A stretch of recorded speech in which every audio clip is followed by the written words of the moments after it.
my computer, unfortunately, but I'll turn myself off. Sorry about that. I have a large computer that has some dust next to the fan in the back or something like that.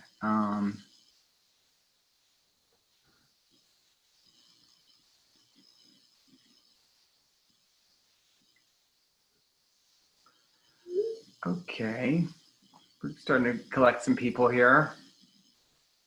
Why don't we wait 3 more minutes and we'll get started? How's that sound? Sounds good. Okay. Yeah, that sounds fine. Excellent.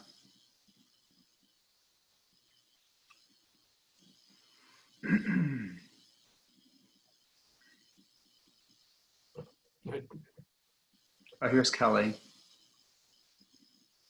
So Jessica makes the point, we're a group that is sensitive to sound. I think that probably we are, it is selection, isn't it? Great. Hi, Kelly. Hi. Hello. How are you? Welcome. Yeah, Kelly, you don't need any like screen sharing, or do you? No, I was just planning on having verbal commentary, so. Excellent. Okay.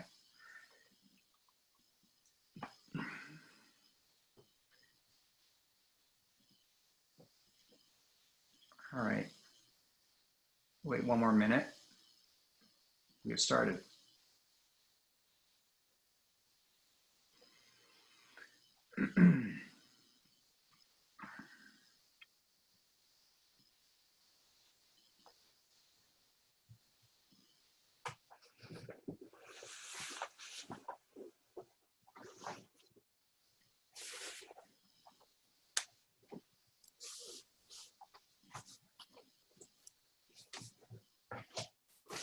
All right, does everyone see my screen with this? Let's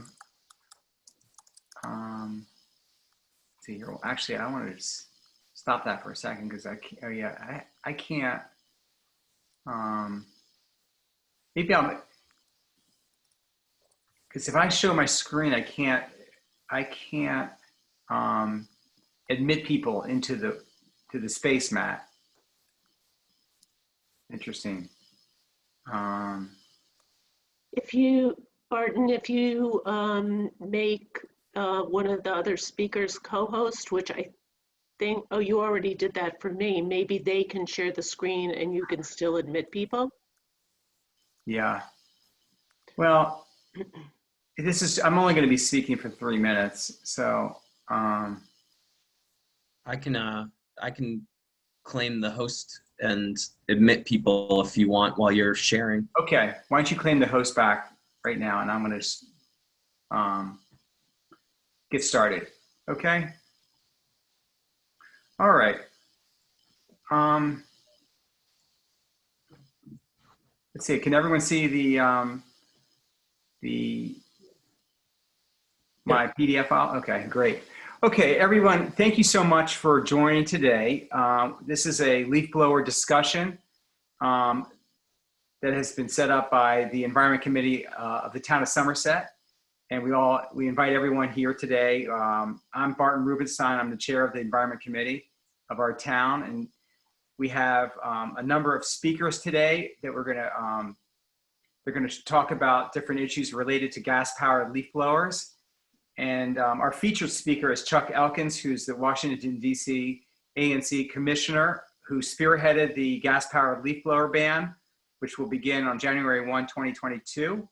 He will speak about the background and origin of the law and why he believes municipalities, particularly the town of Somerset and other towns in Montgomery County, as well as the county itself, should piggyback this legislation.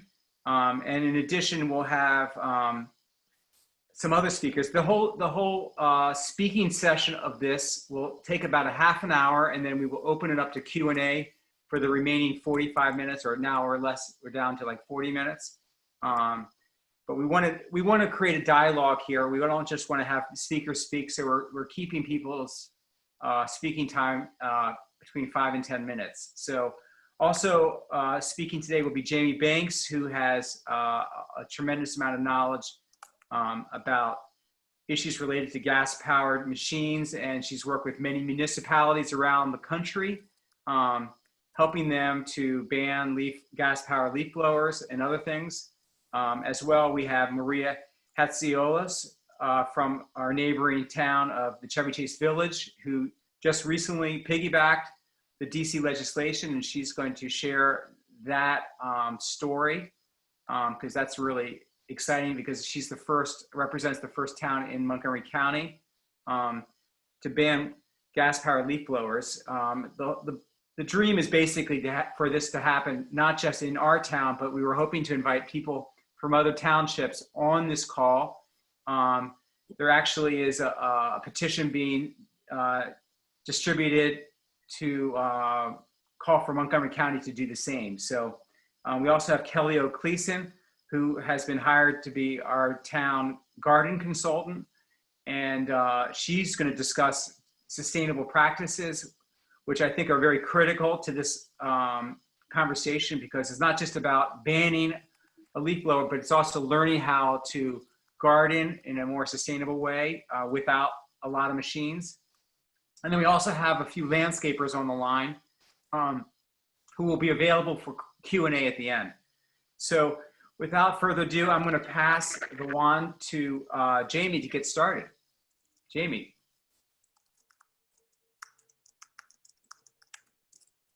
Okay, bear with me while I get this ready.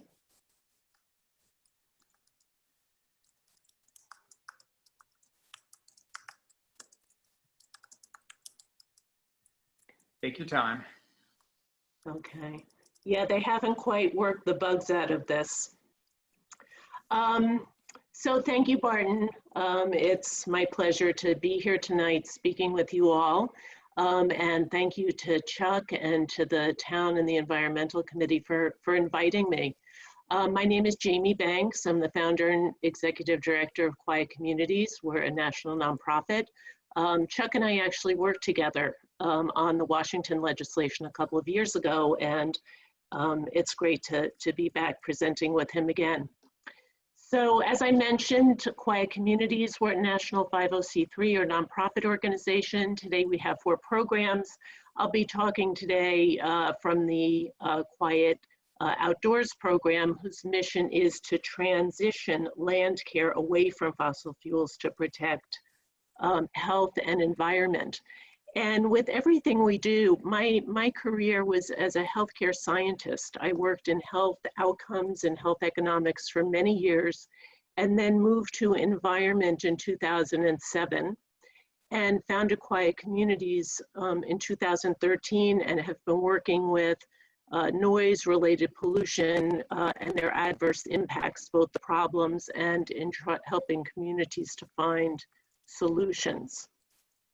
We offer a variety of services, education outreach, research, which I'll allude to in a minute, and then a bunch of other things, including government procurement specifications and communications.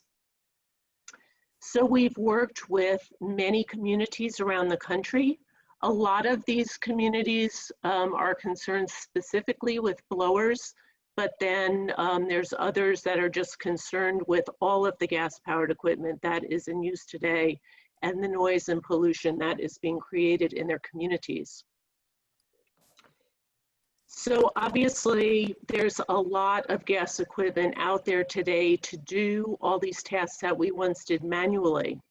They fall into 2 basic categories. There's what are called handheld tools, and these are the blowers, the string trimmers, chainsaws, pole saws, hedge trimmers, and so forth. And then there's mowers. Now, for the most part, the handheld tools are powered by inefficient 2-stroke engines. There are some models that are 4-stroke and a bit cleaner, but the vast majority are powered by 2-stroke engines. And these are built to get the greatest power to weight ratio. So they're powerful but small engines. The mowers are cleaner because they're 4-stroke and more efficient, but they're still very noisy. There's a number of health and environmental issues associated with these equipment. On the health side, it's the noise levels, it's the exhaust, everything that's blown up off the ground, which can include pesticides, herbicides, heavy metals, depending on the surface, and then issues that are specific to the workers. There's a lot of vibration that comes from this gas equipment, and then chronic exposure to fuel and other solvents. And then on the environmental side, air toxics, greenhouse gases, toxic non-recyclable waste that comes from all the maintenance products that are used to maintain small gas engines, and fuel spillage from refueling the equipment that can go into soil and aquifers. So I want to assure the town that you're definitely not alone in your concerns. In fact, there's been about 30 years of complaints, starting mainly in California, where these were first used. And then as their use expanded across the country, more and more complaints.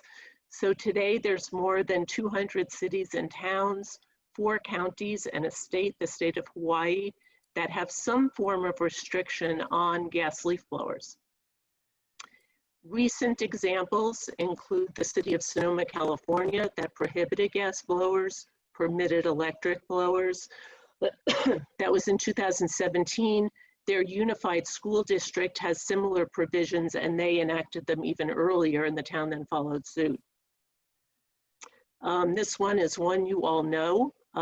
In 2018, Washington, D.C. enacted a phase out of gas blowers effective in 2022, permitting electric blowers. And the village of Chevy Chase in 2019 followed with a similar ban. And then recently in the village of Larchmont, New York, they passed something also very similar to Washington and Chevy Chase. And this is the strictest regulation that's been passed in the Northeast to date. And they even regulate electric blowers. So what makes this machine so egregious? I mean, of all equipment, it's really the leaf blower that seems to bother people the most. For one thing, in our communities, a lot of people who are disturbed live in communities where their use is ubiquitous.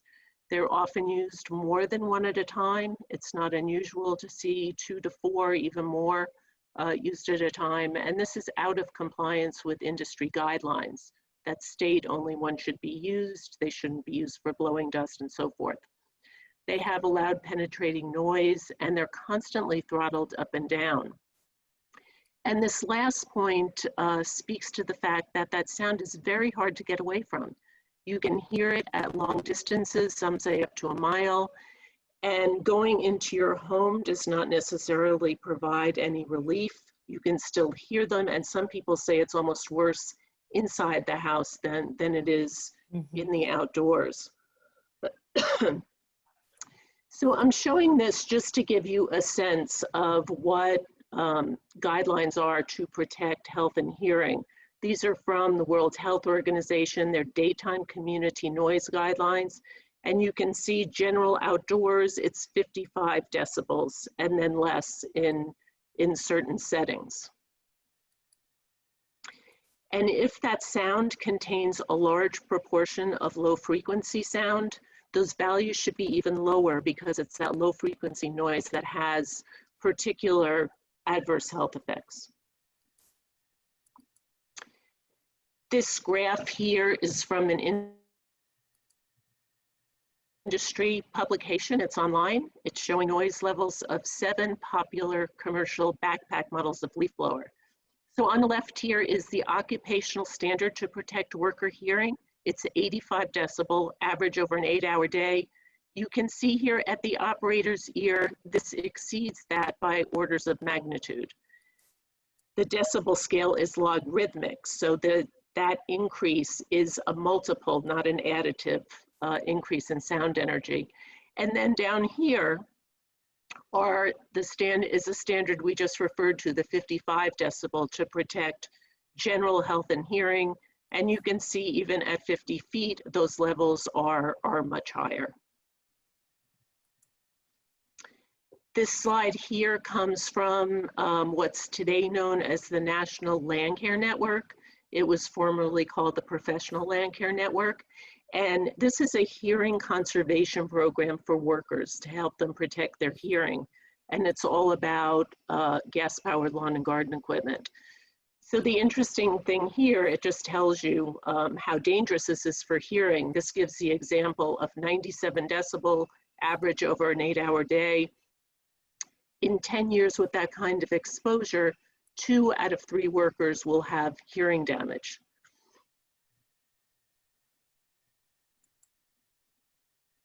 And something that's not quite intuitive is that noise doesn't just cause hearing problems, it also has a variety of other effects on our health. And this is because when we hear noise, we have a fight or flight reaction. It's a stress-mediated response that can cause different disruptions, including damage to our vessels and eventually heart disease. Now, there's a great deal of literature, in particular on the cardiovascular effects of noise and heart disease.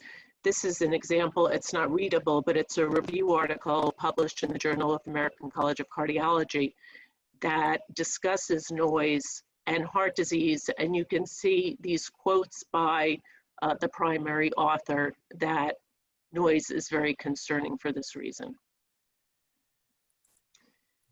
With the help of Quiet Clean DC, the group that Chuck and I worked with in DC a couple of years ago, we did a study to look at the differences between noise from electric and gas blowers. And what we found is that, like a couple of earlier studies, one of which we did, this noise is distinctive and it has a very predominant low frequency component, which is like a vibrational component, like a boombox. This enables this sound to carry over long distances, and it carries loud, harmful noise over long distances, and it readily penetrates windows and structures. Now, with higher frequency sound like you get from an electric blower, that sound dissipates over a much shorter distance, and it does not penetrate walls and windows as easily. And again, the low frequency components are what are particularly dangerous for health.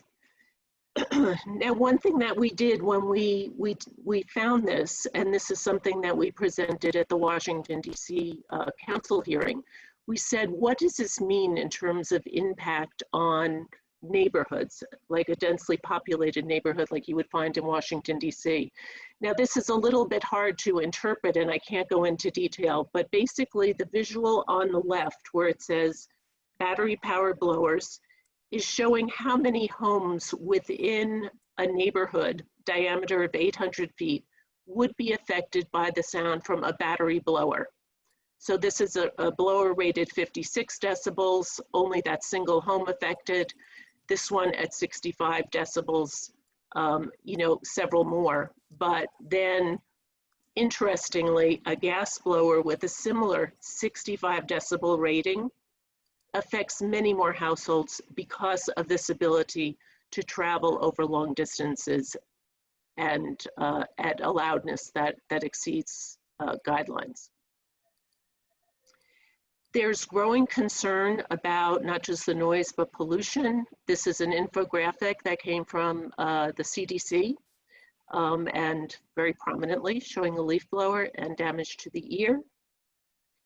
And this is an excerpt from a Harvard Medical School report, again, naming leaf blowers as one of the sources of chronic sound that can cause damage over time. And this is my last slide. I just wanted to end by saying that this noise is the kind of noise that affects us generally, but there are particular groups that are especially sensitive and especially prone to health effects.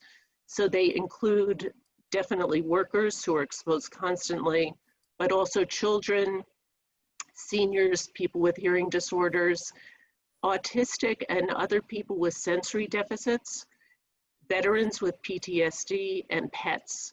This can be very disturbing. There's some disorders where sound can even cause pain because of the nerve damage. And so with that, I'll end my presentation and hand it over to Chuck.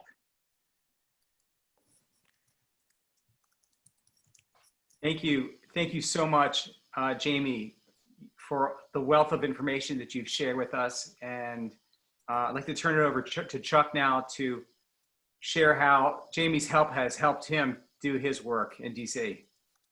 Well, thank you, Barton, and thank you, Jamie, both for tonight, but also all the help you gave to the DC group. As you know, we did successfully get a law passed in DC, and there were about 9 or 10 of us here in DC who really worked this through the city council. Of course, the main credit goes to the city council, who voted 13-0 in favor of this law, but we take a little credit for doing the education part and all the research, and we had a lot of help from Jamie's organization. I wanted to, let me see if I can get this going here, just a second, bear with me. So I wanted to go through this, some of the decisions that we had to make, which I think you will need to make, and tell you why we made the decisions we did, and hopefully that will be helpful to you as you make your decision. So this is the name of the act, and you notice it's a phase out of gas-powered leaf blowers, not all leaf blowers. And so what were the issues we faced and choices we made and why? Well, the first one was, should we do a phase out or should we do an immediate ban? And we decided that we were not mad at the lawn maintenance industry. It's not their fault. They're using the technology that's current or has been current. Some of them are switching over, but it's the market doesn't move that very fast. And so we decided we were not out to penalize them by making them suddenly switch over. We would give them time. And our thought was, as their current equipment wore out, they could buy the new equipment. And so we've also been trying to let them know about this act, the deadline coming, so that they can make those decisions now. Another question we asked was, what should be the legislative basis for this? When the city council acted, what was their reasoning? And as Jamie has pointed out, there are some serious air pollution aspects of these two-stroke engines. And at first, we were pretty concerned about those effects, both for the general public, but also for the workers who are right there with that equipment. But we then focused on the fact that local communities are preempted by the federal government to regulate these products on the basis of air pollution. And in fact, the industry who produces these products is quite keen about protecting the fact that these leaf blowers are regulated for an air pollution point of view by the federal government, and local communities just do not have the authority to do that, and they threaten to sue you if you do otherwise. So that is not the case for the noise regulation. I can tell you for sure about that because I ran the noise control program at EPA, where we were regulating noise sources, and we did not regulate leaf blowers, and the statute says that you're only preempted if the federal government acted to regulate them. We did not, so therefore local communities are free to regulate equipment on the basis of this equipment on the basis of noise. So my advice to you, so that you don't have the industry coming in and saying that you cheated, and in fact EPA is sort of zealous about this as well, is to counsel your decision makers, and as you make presentations to them, focus on the noise and not air pollution, because if they build a record that they did this on the basis of air pollution, you are preempted from doing that. And why pay a lawyer to defend you on a lawsuit that you don't need to have? The next question was, what should we phase out? Now, we had some people telling us, with good reason, that all garden equipment is noisy, and why don't you just go for the whole thing? But we thought that was a bridge too far. And we wanted to make sure we succeeded, and we thought we would get more credit for succeeding than giving it the college try and failing. So we went with leaf blowers only, thinking that down the road we might go further. But let's succeed on something first. Secondly was, should we get rid of all leaf blowers or just the gas-powered ones? And we decided that, that although many of us would probably prefer for our neighbors to use rakes instead of leaf blowers, that a good compromise was for them to use battery-operated ones, which are quieter. So we decided we really wanted to focus on gas-powered leaf blowers. But then the real challenge was, how can this decision be based on noise? Because we're picking out a particular technology and we're basing it on noise, but as you'll see, we are not using noise meters to regulate them. As many of the current DC law says you cannot use a leaf blower that makes more than 70 decibels 50 feet. Well, lots of luck trying to enforce that. So we decided that was a non-starter.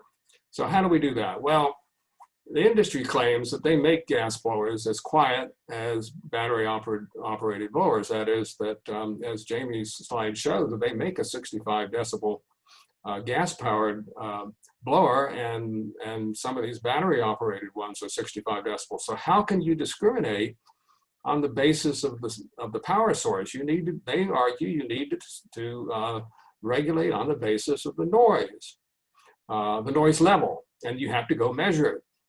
But as Jamie's presentation showed, the test that we helped pay for and that she had conducted by a very capable acoustic engineering firm and published it in the scientific literature, shows that a 65 decibel gas blower is noisier than the 65 decibel battery blower. And the reason is the low frequency, which is not picked up to the degree it should be in the test that the industry uses, the standard test that all leaf blowers are tested against. So we found, and were able to show the city council, that all gas blowers as a class are noisier than battery blowers. Therefore, we don't need to get out there with a noise meter every time we think somebody is using the wrong leaf blower. We look to see what the power source is. If it's gas in District of Columbia and Chevy Chase Village, it is banned, phased out, and then ultimately banned. So then we also asked the question, should this apply to contractors and homeowners, or just contractors? And quite frankly, in DC, the main problems are the contractors. As Jamie said, sometimes they use 2 or 3 or 4. Homeowners don't do that, and homeowners don't use them as much. So we were inclined to do it just for the contractors. We got 2 arguments. One from the industry that said, why are you picking on us? And you're picking, you're separating us out. And secondly, we got it from, this is the important one, we got it from a prominent council member who said, I'm not going to vote for this if you don't make it even-handed across contractors and homeowners. And well, that settled it for us. But I'm not sure that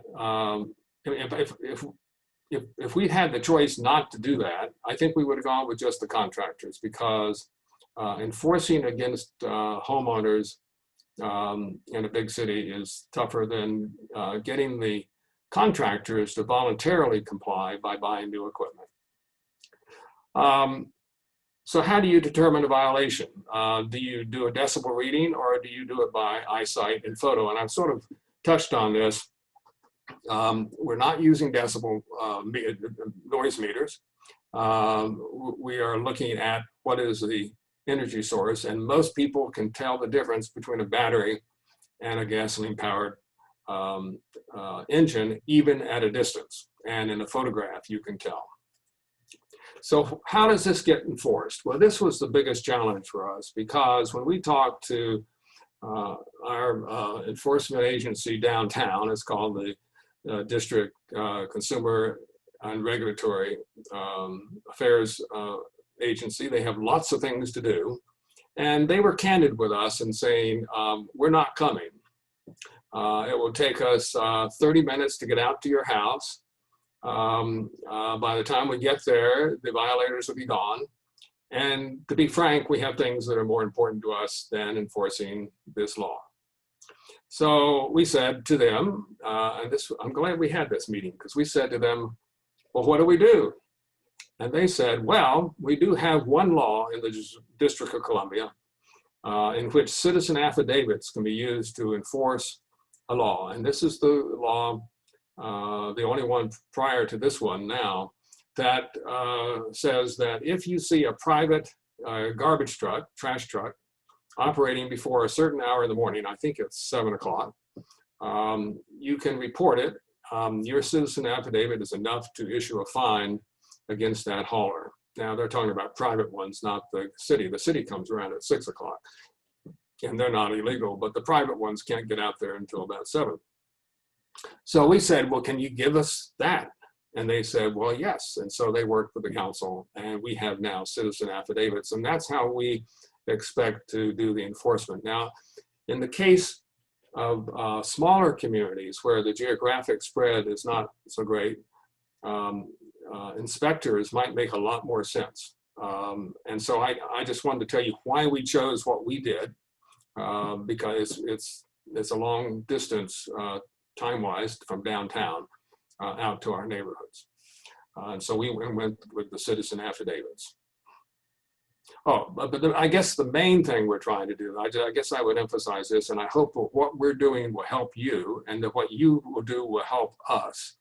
And that is trying to get voluntary compliance by the landscape operators. They don't need the hassle of citizens reporting them and getting a fine or whatever. They need to buy the equipment. They need to equip their trucks and just get out there and use this equipment. And we hope that that educational process, which we've begun, is successful so that we don't really have, hopefully, much of an enforcement problem. We'll see when we get through the year 2022 and see what our first year of experience is. So those were our decisions: a phase out instead of a ban, use only noise as the basis for regulating them, only gas-powered leaf blowers, contractors and homeowners, although I recommend that you only do contractors, using our eyesight and photos and not a noise meter, and finally, in our case, citizen affidavits as the primary enforcement method if we don't get voluntary compliance. And so here's some help for you. First, Jamie's organization, Quiet Communities Organization, quietcommunities.org. And Jamie, is that still your most prominent? I know you have a couple, you're switching over, I believe, into websites. Is that the one you want people to look at if they want more information? It's quietcommunitiesinc.org. And then /quiet-outdoors. Okay. Yeah, I'll send that to Barton. Okay, good. All right. Or I can put it, maybe I can put it in the chat. Yes, that would be good. And then the website of our little group in Washington, Quiet Clean DC, we've made a point of putting all the testimony there, studies, etc. And so if you need, before you go off and do a lot of research to educate people about this, I would suggest you start on our site and on Jamie's site, and only do the research elsewhere where you don't find what you need on those two sites. Why reinvent the wheel? So January 1, 2022, we're looking forward to this.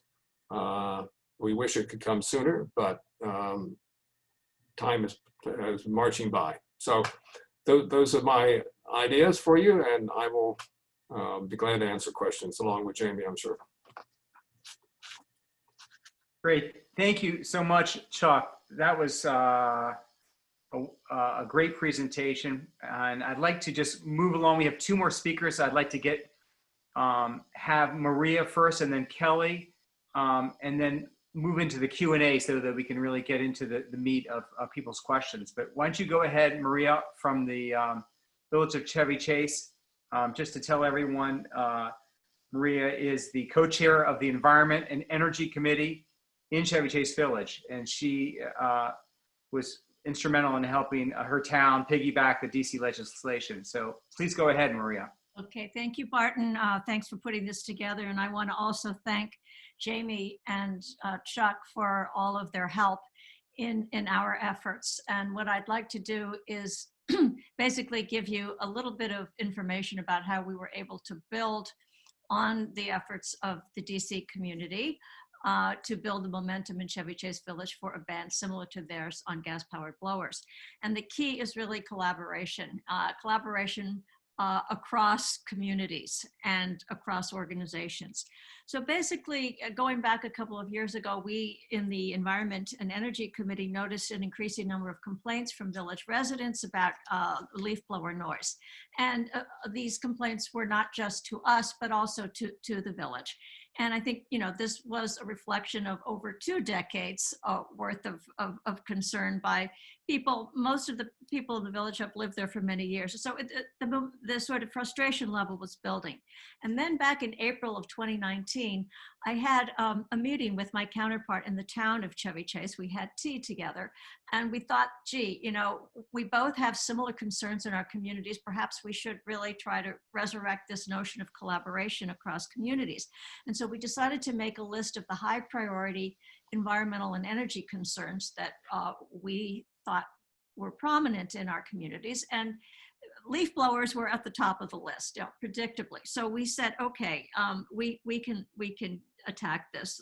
Let's form an alliance. Let's bring in other neighboring communities, including Somerset, Section 5, and other communities in an education and outreach effort. So we did this, and we also started obviously researching what was going on. We looked to quiet communities, and from there we heard about the efforts going on in DC, and in fact that DC had recently passed a ban. And so we took that as kind of our sort of call to arms, if you will. And what we did was to start publishing information articles in our town crier, and had another series of outreach events. The most important one of which was an information meeting, which our committee sponsored under the aegis of our Sustainable Living and Lecture Series. The village of Chevy Chase Village actually hosted this meeting, and we invited all of the neighboring communities to come. We invited the town councils of the town of Chevy Chase, of Somerset, the board of managers of the village. We invited elected officials from the lowest level of government all the way up through the county to the state level. And we had the county executive, we had Jeff Waldstreicher, we had members of the Montgomery County Council. So it was well represented. And then we also invited landscape operators who wanted to make sure that we had representatives of industry, as well as concerned residents and our local government officials. And it was, and in terms of the formal part of the meeting, we invited Jamie Banks to give us the background on the health and environmental impacts. What was the rationale for switching away from gas-powered blowers? And then we had Chuck come and give us the experience in DC. As a result of that, those presentations then were followed up by a very, very lively Q&A session where we had landscape operators participate in questions with the audience. And that went on for a good 45 minutes or so. The important thing from that discussion was that many of those landscape operators had already made the transition from gas-powered blowers to battery-powered blowers, and they had done it in a profitable way. So they really basically testified to the possibility of doing this in a way that can still create a positive bottom line and benefits for the environment and for people's and community health. So I think most people walked away from that meeting thinking, wow, this looks very promising. What the committees then decided to do was to actually have demonstrations on the ground, pairing gas-powered blowers with battery-powered blowers. How did they hold up? How did they perform under the similar circumstances? And what we found was that for routine work, residential work, the battery-powered blowers were absolutely fine. They did the job. Of course, they were a lot quieter and a lot cleaner. So then that series of demonstrations was followed up by an actual town hall, a public forum that the village hosted, and this was in conjunction with a regular meeting of the board, at which time the board was ready to make a decision following just the discussion and on the basis of the feedback they had gotten from emails and other various means. But the key was that there was a public meeting that was going to open it up for in-person discussion, and then a decision was to be taken. And that was in November of 2019. Of course, by that time, DC had already passed the ordinance. And I think there were basically two factors which resulted in the board passing the ordinance. One was that as a result of our volunteer inspectors, if you will, members of our committee, but chiefly Ollie Davidson, who is on this call, going out and talking to the operators and educating them about the dangers, the chronic health impacts, and the fact that there is a better way to do this. And that, in fact, the village was considering the possibility of a ban. So he started to document what was going on. He put his finger on the pulse of leaf blowing operations in the village, and as a result was able to document a number of infractions. Well, by the time we had the meeting, the board meeting, Ollie was able to demonstrate in conjunction with, he was collaborating with our local police department, that 80%, about 87 out of 100 of the cases which had been investigated, complaints of people that there's a really loud leaf blower going on, or just, walking the block, 80%, 87 out of 100 were not in compliance. So we had a big problem with the current ordinance. It was not being enforced, and there was no compliance. That coupled with the fact that the DC government had already passed the ordinance, which basically opened the way for us to do the same, we being a community that was right on the district Maryland line, and the fact that many of the landscapers working in the district were also operating in Chevy Chase, sort of blazed the path for us to pass the ordinance, and it passed unanimously. And we did it in the same way that the DC government did, which was to have it effective January 1st, 2022. We saw this as a very reasonable course of action.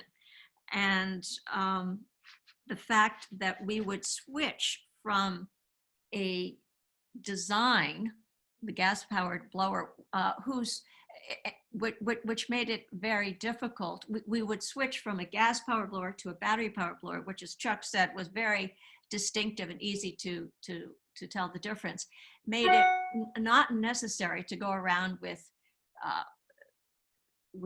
noise meters, decibel level meters, et cetera, but by visual inspection from a distance, one could make the distinction of whether there was a gas-powered blower operating or a battery-powered blower.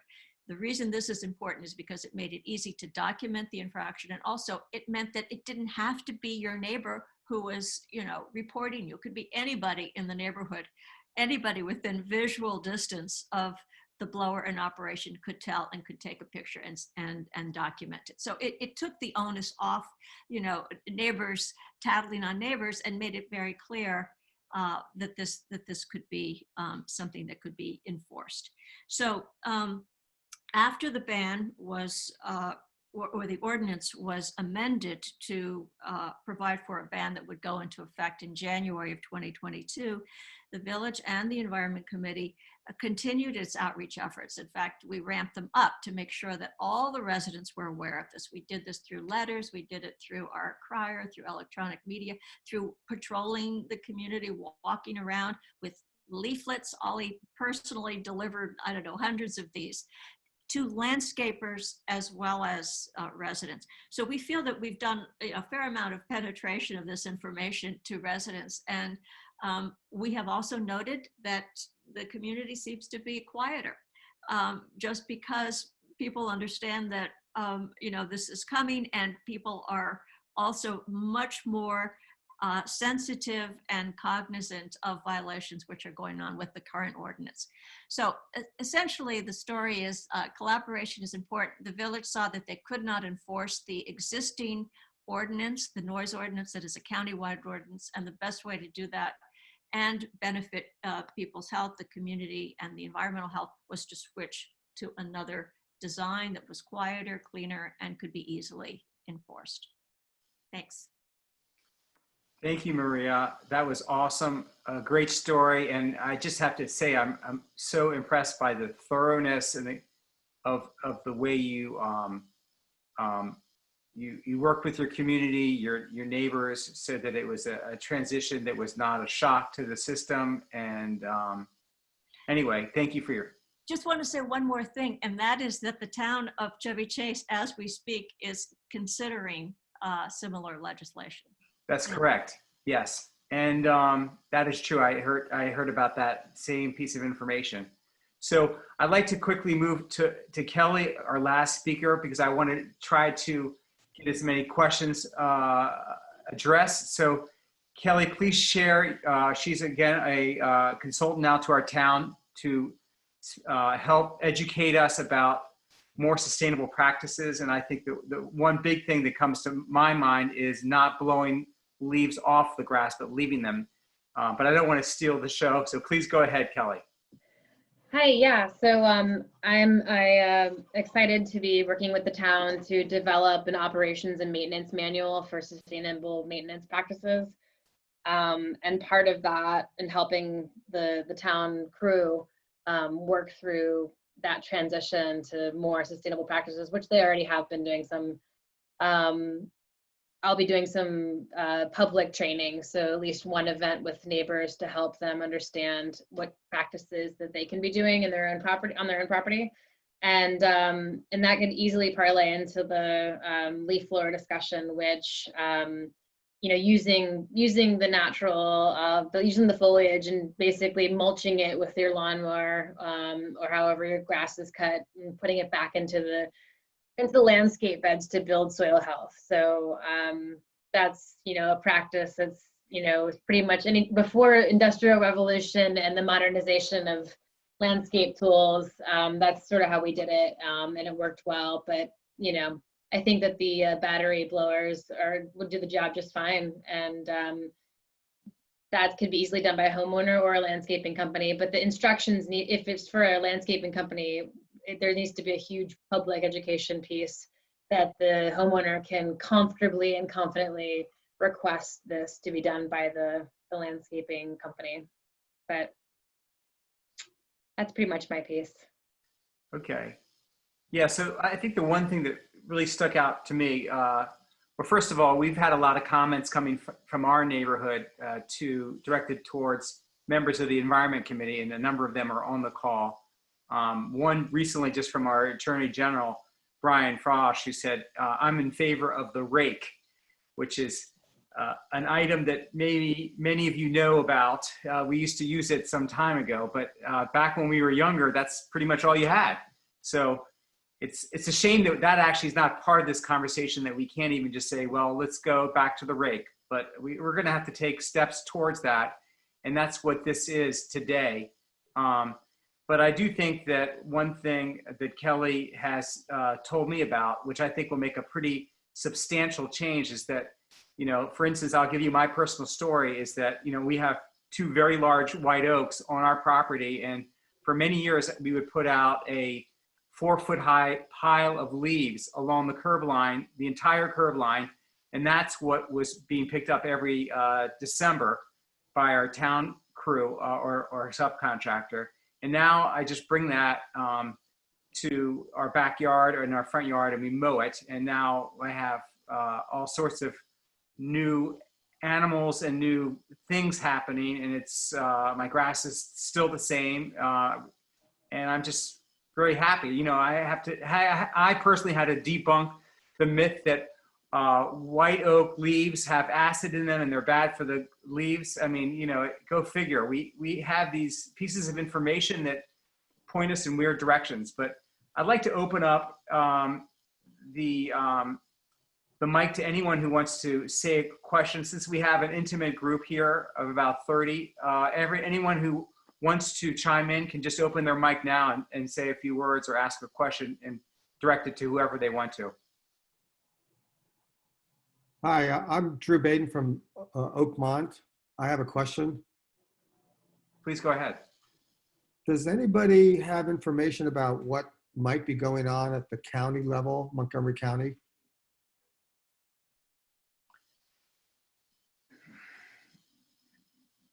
What I do know is that there is a conversation that's happening, but I don't know whether there's actually any movement in the actual offices, whether there's actually movement. But I do know that there's a petition that's being distributed, and they have over nearly 1,000 signatures. So that's a starting point. But I hope basically that with the passage of bans in other municipalities, that there will be a momentum that is created that's sort of unstoppable. And that's why we're hoping that in addition to this meeting tonight, we can disseminate this recording to other townships so that that they can listen in and learn. Anyone else? This is Danny Shibley. I had a comment to make. I've talked with Chuck previously. I'm a council member in Hyattsville, Maryland, and Welcome.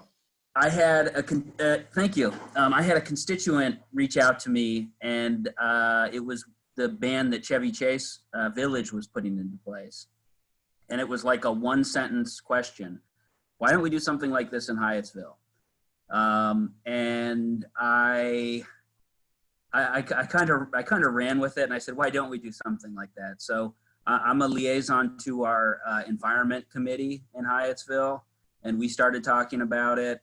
And we've got a small but dedicated group that are working on this, and to join kind of the regional push. We don't have anything. We haven't drafted our motion yet, but we're working on things. Our idea is to phase something in similar to what DC and what I think DC, but I know Chevy Chase Village have done. And really kind of ride the coattails, the work, the research, all that. We've kind of developed a rollout strategy. I'll probably be reaching out to some of you to maybe ask participation in some sort of community event like a town hall that we've kind of programmed into our rollout and launch for this. But we hope to have the same unanimous support that DC and Chevy Chase Village enjoyed. I'll certainly vote for it. And yeah, the one thing that we're thinking about that's a little different really is kind of like a cash for clunkers model to provide a cash like rebate towards an electric blower for homeowners and or landscape contractors that actually live in Hyattsville, not ones that just service people in Hyattsville, but for people that are in municipal Hyattsville, something like that. We've sort of talked about how we do that, but don't have anything, I'd say, concrete yet. That's probably the one deviation. Thank you. Yes, the cash for clunkers idea is an interesting option if that might act as a tipping point to making the legislation happen. Please, anyone, who else? Hi, Martin. This is Steve Serco. If I can just introduce myself, I'm, for folks who don't know, I'm one of the council members in town of Somerset, and I'm also the liaison to the Environment Committee. I want to thank you for pulling this great event together, and I want to thank all of the speakers, the guest speakers. I think that the information presented is very compelling about the need to make this sort of a shift away from gasoline-powered leaf blowers to electric-powered leaf blowers. But I had a question for Maria, Chevy Chase Village, about compliance. And I think that Chevy Chase Village has their own police force. Does Chevy Chase Village rely on their how would compliance work in Chevy Chase Village? Maybe Maria could work through a scenario to show how a complaint would be generated and who would handle it, and would fines be issued or just warnings or educational information? What would happen? Thank you. Well, I will take a first crack at this, and then I may defer to my colleague Ollie Davidson. The village, like I would assume Somerset, has the power to issue citations and fines. That's within its remit. And I recently reviewed the village code. So we do have a police force. We also have an enforcement officer who is not on the force. She is a civilian, if you will, and basically acts as our inspector to make sure that codes are respected in the village. What we had done in the past was to have volunteers like Ollie and other members of our committee or interested residents sort of patrol the area. And when we found out that it would be very easy to see if a leaf blower was in compliance without having to use a decibel meter, all you had to do is look at the rating on the gas-powered blower or any blower. And if it was above 70, it was out of compliance and illegal. And so with that, all we needed to do was document it, first tell the people that it was out of compliance in case they didn't know, and that if it were ratcheted up, it would lead to a citation. And then we would report it to the village police. They might come out and document it, or they might not. But typically there would be some notification to the operator that they were in violation. And then on subsequent inspection, if they were found to be using that same illegal machine, they were issued a citation and a fine. So we've issued a couple of $500 or maybe $300 or $400 or $500 fines within the village. Now, in terms of the new ordinance, we haven't quite discussed how that will work. But I assume that it would be on a similar basis. You don't need to have a police force. All you need is people to document the infraction and send it into your compliance officer. And then the village or the town should be able to follow up directly with the party. Ollie, I don't know if you want to add to that. Can you hear me with my earphone or not? Yes, go ahead, Okay. Ollie. So I see two questions because Penny asked also about violations on private property. So I think the good news is that most of the operators understand about DC and the village. And when approaching them, either the owners or the workers, they're not confrontational or difficult in 99% of the cases. And they're trying to do well. I think the soft spot on our previous thing was that the residents were not taking the lead on it. The police force directly with the operators were taking the lead. Now the village is contacting the homeowner and saying, your operator may be out of compliance, please talk to the operator. And so it's more of a congenial thing. And it's also, I've noticed by going around, there is a lot of compliance. The old 74 blowers are now being replaced, unfortunately, with 70 decibel blowers. Instead of batteries, they go into 70 decibel blowers. And we don't go on people's property. They're parked on the street. We look at their machines. In fact, I have to tease Somerset a little bit today because I was walking with my family down off of Norwood Park. I saw one operation going and walked over to it, and they had 274 blowers. Now they weren't using them. So right now, Somerset has 100% compliance, out of compliance, whereas Chevy Chase Village is running about 87. Yeah.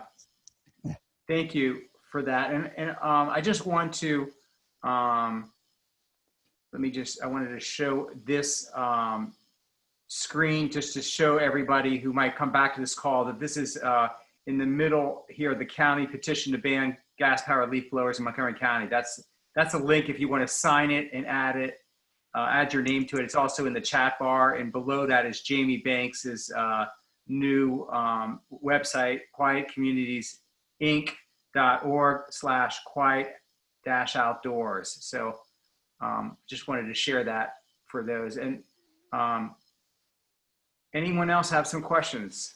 Please, go ahead. This is Jim Gould. I'll speak up my 2 cents. I live on Little Surrey. I didn't used to have PTSD, but I'm starting to feel like I'm getting it because I have to work at home with COVID, and all day, every day, they're going on and on with this. So frankly, as far as I'm concerned, if it could take effect at 9 a.m. tomorrow, I'd be all in favor of that. But I recognize there has to be a phase-in but certainly that January 2022 would be an outer limit, especially if it can be combined with others. I would also only say, and it's not really a comment, but my sense is that the landscape contractors around here are good people, and they will comply when faced with the threat of losing the business. It won't take much for them to come into line. Yes. Thank you, James, for your comments. And I know that there are a lot of people that share your concerns. And I myself find myself having to turn on some music when I'm actually working in my office these days because the noise next door and across the street. Please go ahead. Anyone else who would like to ask a question? Barton, can I just respond? Please. So one thing, and Maria knows this, we worked with a lot of different communities on a report about leaf blowers in the age of COVID, you know, with concern not just for workers, but for frontline workers that have to sleep during the day, other people working at home, children trying to nap and learn at home. And one of the things that we recommended communities consider was a moratorium on gas blowers during the pandemic, you know, short of regulation, that would at least, you know, give some relief in the short term. Yeah, I mean, that's definitely something that we could consider.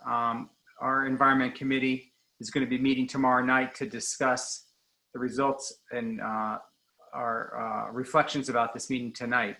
So our hope is to move expeditiously in a way that's fair for all the neighbors. I know that we have received a lot of comments, and obviously we are just entering into a very intense time when the leaves are going to be coming off the trees. So I think that education really, how Maria spoke about it is really one of the major components to the success story of what's happened there.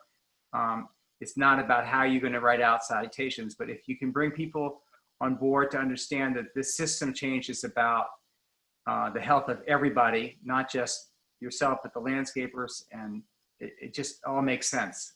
Please go ahead. Anyone else who wants to ask a question? I do have just a quick question, mostly to Maria. I heard from Chuck about in DC that they decided to go contractors and residents. And I guess I didn't quite hear does the village do? Is it just contractors? No, it's both. It's everybody. Okay.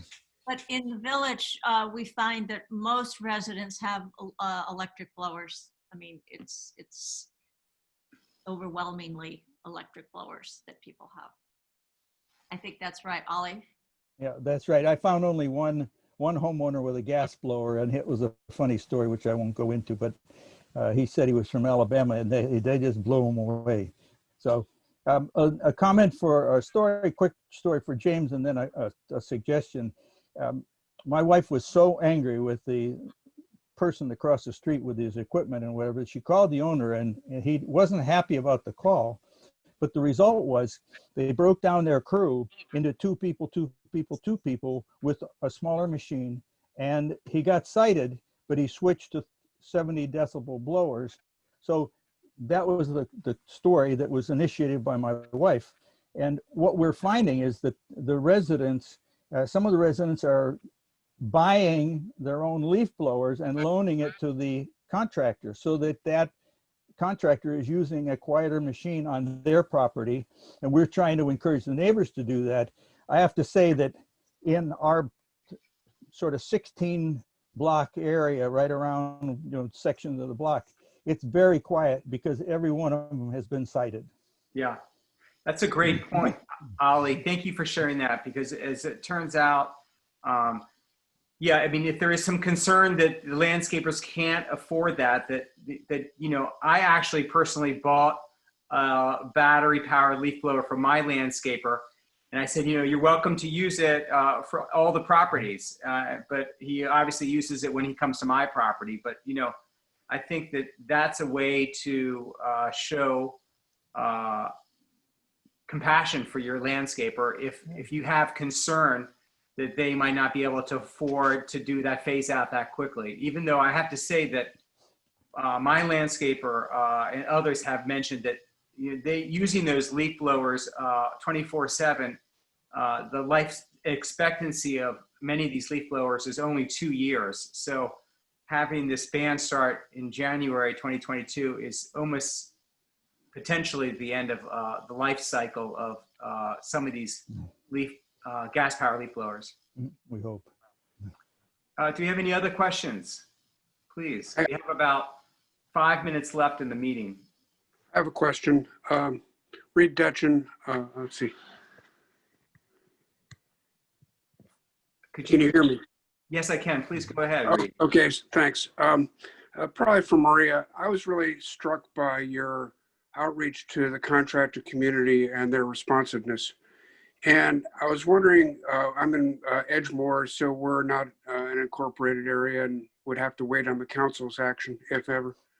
But is there some, do you think there would be any hope of organizing a group of contractors who are committed to battery-powered blowers, maybe for economic reasons, and at the very least that we could circulate a list of them on our list, on our neighborhood listserv, so that homeowners would put the pressure on the contractors and ask the question if they use the battery-powered leaf blower.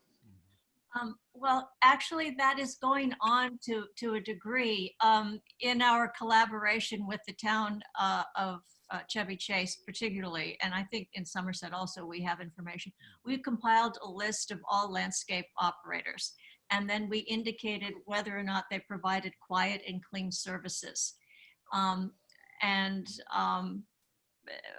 You know, they're, and so I think in the case of the town, they actually made a list available on their website of those providers so that people could know instantly if they wanted to experiment or to switch to battery-powered service, they would know whom to contact.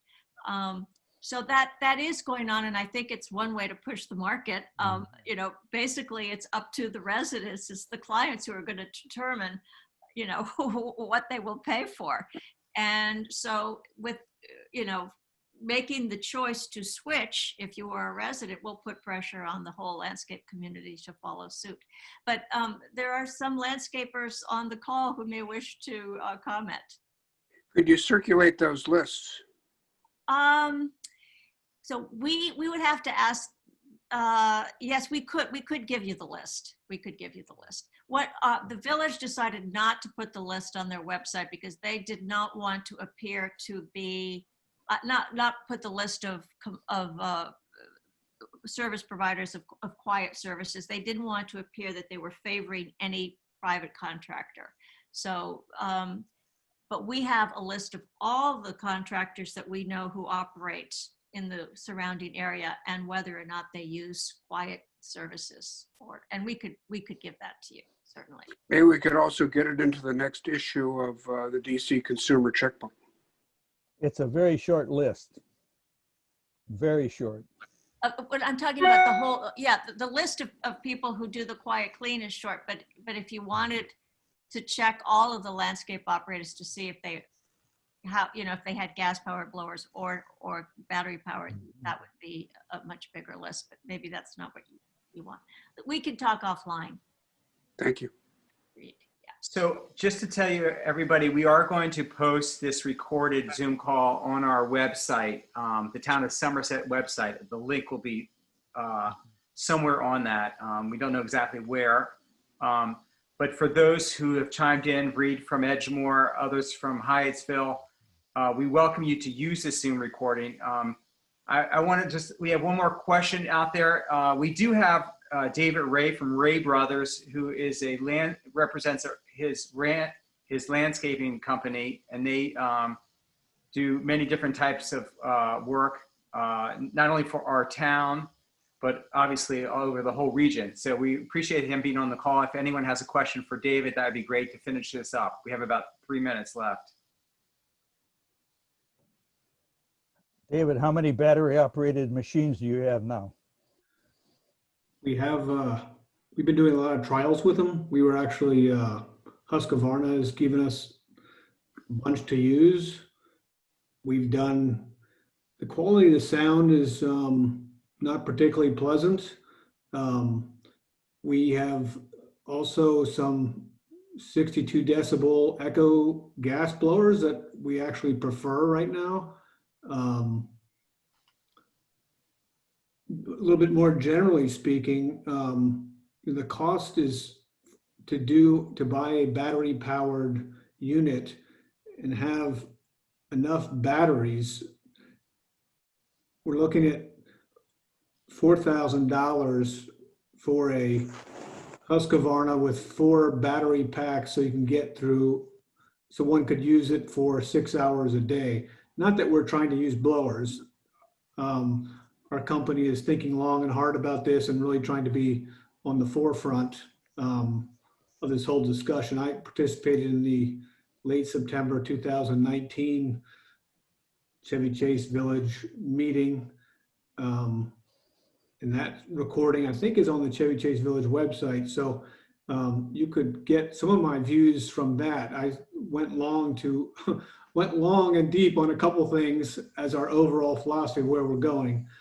But I'm hoping that we also, our company, when we go to these conventions, we're talking to the manufacturers of the equipment and say, dudes, you got to do something better than this. This is totally unacceptable. So we've had multiple conversations with people. Montgomery County and our particular area is thankfully moving in the right direction with trying to make our communities quieter and better place to live. So I applaud all the efforts. I think it's going to continue to take all of us to row the boat in our own way. The education component, not only for our communities, but for how one should use a blower. What is acceptable? Right. I mean, it's just training on the ground. And, you're not a cool dude if you're using a blower. That's not a good look in my book. That makes you look like a real, so we have to educate what is cool. What is cool is having blisters on your hands from a rake, perhaps. But I'm very sensitive to blowers myself. I don't particularly like them. And, yes, but I don't want to go too long here. I know we're at 9:15, but I do appreciate everybody. I went to Somerset Elementary. I live locally. I have some creative ideas that at some point I'll share with different communities, how to get, not to sell my business or anything, because it's going to take some, as Maria alluded to, a lot of our clients fortunately have the resources where they're willing to actually pay extra for the extra labor it might take to move leaves or cut up leaves. Right. Although, we're doing all the things that you might want to do, trying to cut up leaves with mowers, use rakes, educate our guys, work with communities. I can't dedicate my whole life to it, but it's certainly important to me. And I appreciate you going out and, policing the streets of Chevy Chase Village and taking note and dealing with guys. And thank you. Yeah, it's really important. So I appreciate that. So thank you. Yeah. Thank you. Thank you so much, David, for sharing your words. And it's great to get that perspective. I think we're going to bring this meeting to a close now, but I just am very appreciative of our speakers today. It has brought different vantage points to the table here for all of us to consider. I think this is a very important issue, particularly during the pandemic, because we're all at home. but for many other reasons that have been outlined by different speakers tonight. So I just want to thank everyone again, and also the participants for asking their questions, and from people coming from other jurisdictions. Greatly appreciate it. And let's keep up our efforts. Thank you guys, and good evening to everybody.